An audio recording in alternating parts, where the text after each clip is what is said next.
সোনার ডিম পাড়া রাজহাঁস। অনেক দিন আগের কথা, একটি ছোট্ট গ্রাম ছিল যেখানে একটি কাঠুরে বাস করত।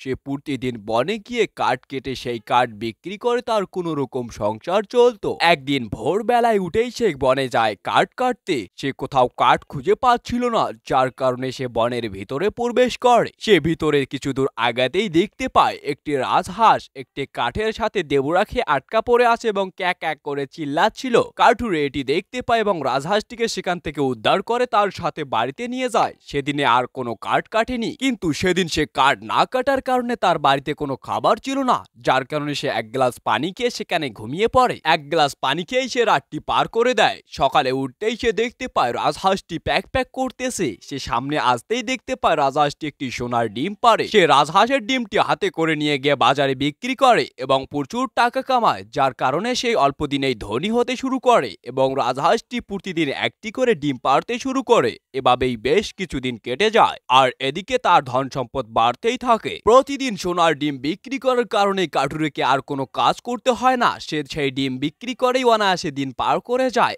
একদিন তার স্ত্রী তাকে বলতে লাগে, ওগো, আমরা তো হাঁসের ডিম পেয়ে পেয়ে অনেক বড় ধনী হয়ে গেলাম। এবার তাহলে আমরা হাঁসটিকে কেটে ফেলি, তাহলে তার পেটে অনেকগুলো ডিম আছে, যেগুলো পাওয়ার কারণে আমরা অনেক বড় ধনী হয়ে যাব, গ্রামে আমাদের নাম সুনাম হবে। কাঠুরে তার স্ত্রীর কথা শুনে লোভে পড়ে যায় এবং রাজহাঁসটিকে জবাই করে। কিন্তু আফসোস, তারা রাজহাঁসটির পেটে কোনো ডিম দেখতে পায় না, যার কারণে তারা হায় হায় করে কাঁদতে লাগে এবং তারা আবার আগের মতো গরিব হয়ে যায়।